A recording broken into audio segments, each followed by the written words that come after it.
My parents warned me not to look out the window at night. I just discovered the horrifying reason why. Ever since I was a baby, my parents always told me, don't look out the window at night. I always asked them why, but they would just shrug it off with a creepy smile. As I grew older, I stopped questioning it, but I just never could have guessed the horrifying secrets my parents were hiding. Everyone in my town also followed this weird tradition, so I thought it was normal. That was until I went to college and noticed that none of the other kids were like this. So during Christmas, when I went to my parents' house, I remember them telling me not to look out the window.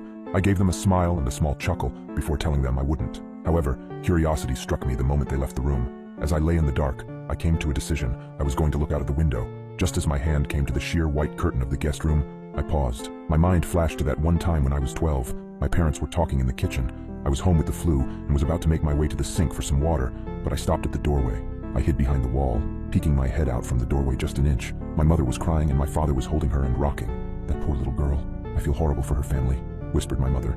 My father just nodded and continued holding her. I went back to my room after that. Several hours later, my dad came up to my room with several pieces of wood and boarded up my windows. "What are you doing that for, Dad?" I asked him. "Oh, it's nothing. Just safety reasons," he replied. I learned at school the next day that a little girl was found dead the previous morning, the window broken and curtains torn. I snapped back to the present. My hand drew back from the curtain.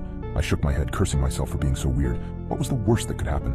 It was just a window, it couldn't hurt me, right? As I reached my hand out again, my instinct was telling me to stop.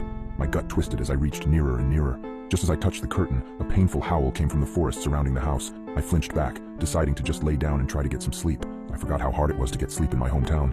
Every night, coyotes howled for hours everywhere in town, or at least I thought they were just coyotes. The next night, I woke up in a cold sweat. I glanced over at the alarm clock next to my bed. It was midnight. I groaned and sat up in bed. A low growling sound from outside of my bedroom window. I thought back to last night and decided that I had made up my mind about looking out. I thrusted my arm towards the curtain and pulled back hard, almost ripping it away from the rod. I flattened myself against the wall next to the bed for a moment before I put one eye in front of the window. I immediately regretted my decision as I heard claws clacking up the house. I flung myself out of bed, tumbling on the floor. I stood up and got back up on the bed. I stuck my face closer to the window as the clacking got closer and closer. It suddenly stopped for a second before the most terrifying creature popped up from outside, emitting a horrible shriek as it did so.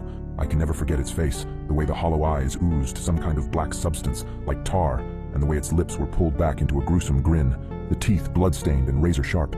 It looked like it had 4 limbs, its front 2 slamming on the glass and pounding. As I was frozen in front of the window in terror, my parents burst into the room. My father held a shotgun. He marched up to my bed and yanked me away from the window. He pointed his shotgun at the creature, shooting a bullet at it. The thing scrambled away, leaving the window almost completely shattered. "Damn it, son, it was a simple task. Just don't look out the window. How hard is that?" My dad shouted at me.